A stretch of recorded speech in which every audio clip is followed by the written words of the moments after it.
Now, time to get interesting.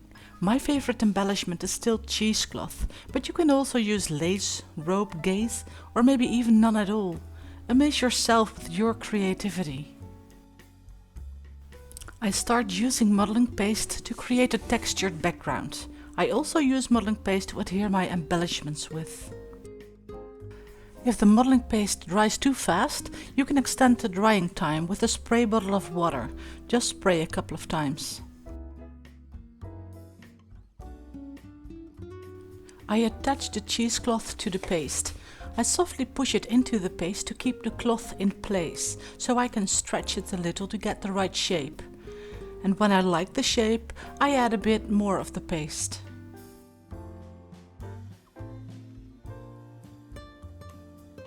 I don't mind if the paste isn't smooth. I like the texture my cloth and the palette knife are creating.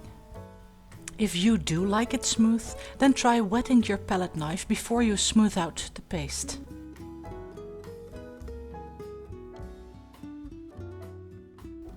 Cut away the cheesecloth you don't need.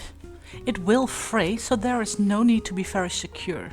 It will only add interest to the painting, I think. I am playing a bit with the look of the cheesecloth. Stretch it a bit or put it away in the paste, or even add a bit of paste on top of the cloth. Play with it as long as you like. I like to put paste everywhere on the canvas. It gives it a more interesting look. And as I said before, I really like the texture.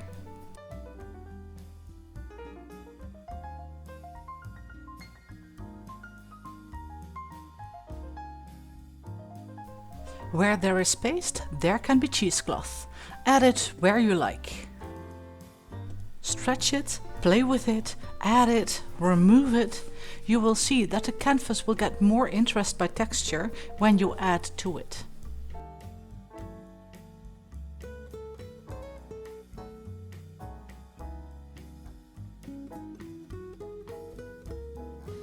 As you see, I cover some cutouts with cheesecloth. The eye gets deceived as the canvas is now half transparent. It is really an interesting contrast.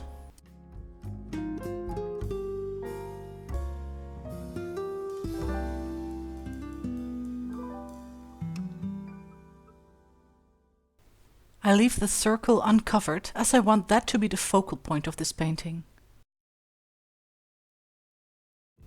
With the wetted back of a paintbrush, I create craters or holes in the moist paste. Every 3 to 4 craters I wetten the back again. It prevents the paste to stick to the brush. For an even more dramatic texture, I use air drying paperclay. You can only use this when all the previous layers are completely dry and won't change shape anymore. Because if you put the clay on top of a wet layer, it will not stick to it when it's drying.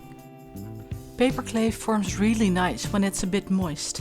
I like to use wet fingers when I net the clay.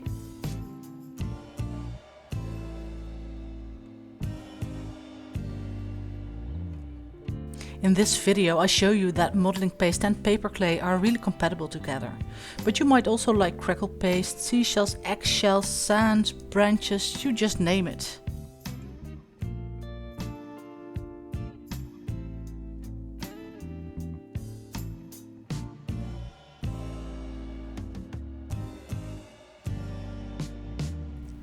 These modeling tools I've got have rubber tips. I feel I can push a little harder into the clay without pushing too hard.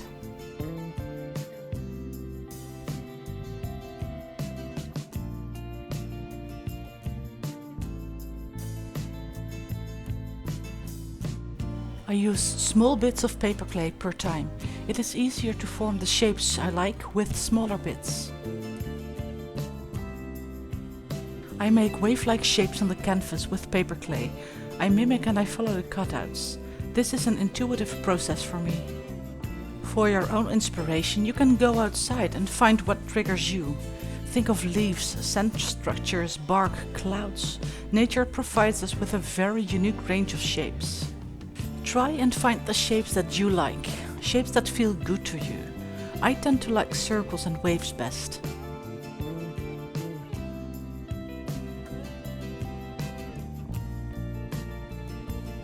Because I want the center circle to stand out, I add clay around it.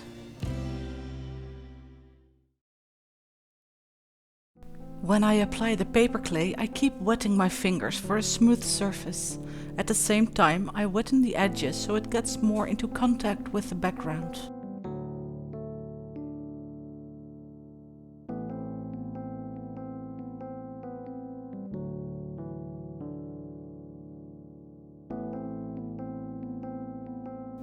I like to take my time molding the clay I want. When you take your time for these details, it looks so much better in the end.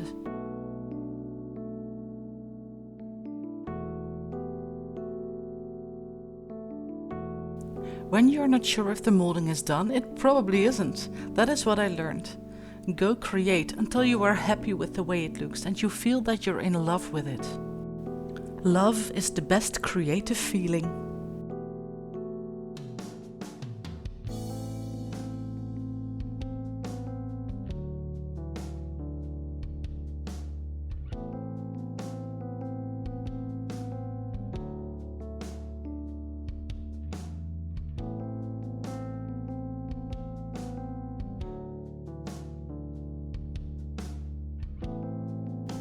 Paper clay is clay with paper fibers, that's all.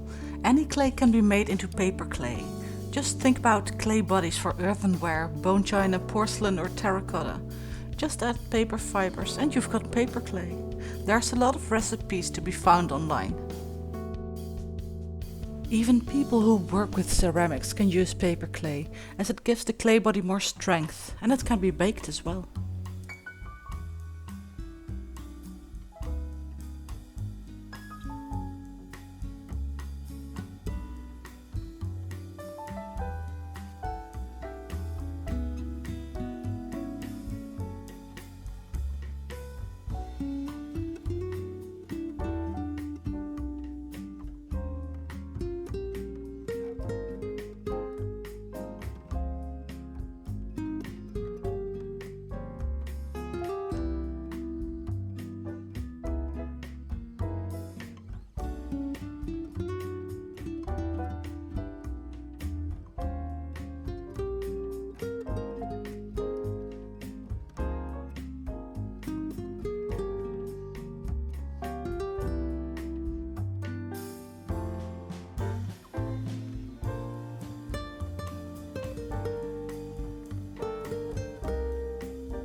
I use my modeling tools to create deeper holes in the clay around the circle.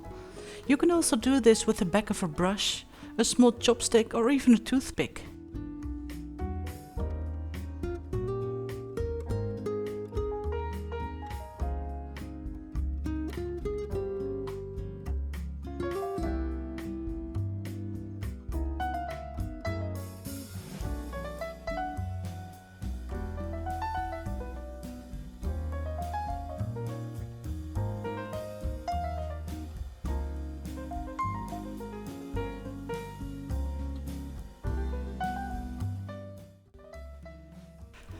When I use these rubber tip tools, I put my finger behind the clay before I start working with it. I feel the movement of the clay and I can feel when the clay gets too thin and I should stop working it.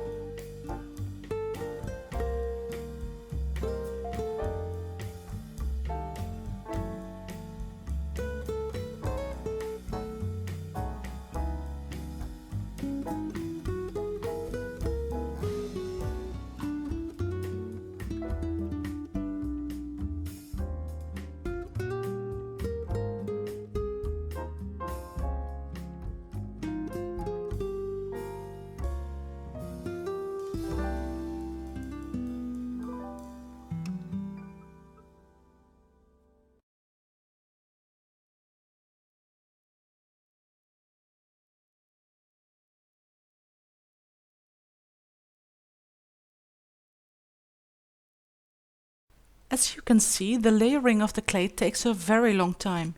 This is the part where the dramatic texture is most visible.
Creating all these layers is so much fun, I think. It really changes the way an art piece feels. The more texture, the more drama.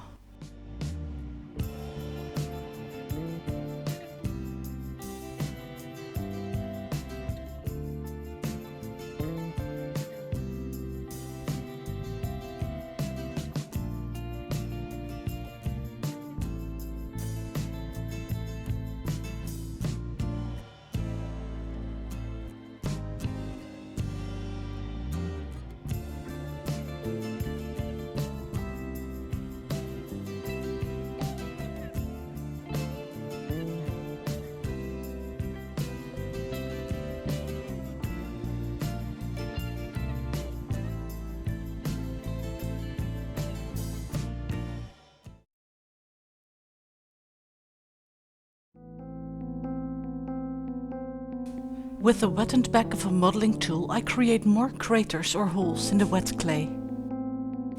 This creates a cohesive look on the painting, as the modeling paste and the paperclay have the same added circles now.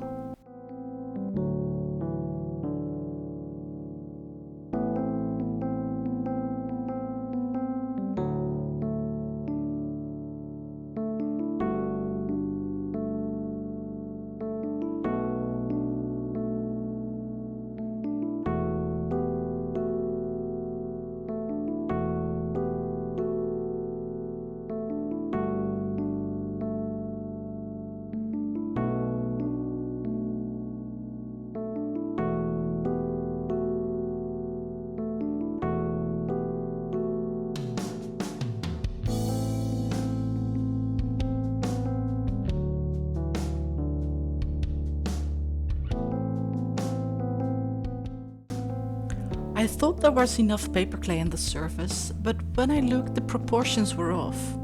All the corners and sides should have about the same amount of texture in this painting. Look through your eyelashes if you're not sure.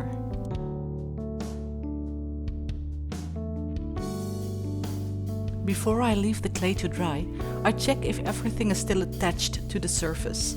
If after the drying I find it's not attached completely, I use small amounts of modeling paste to attach it. So thank you for watching. I really hope you enjoyed this small tutorial.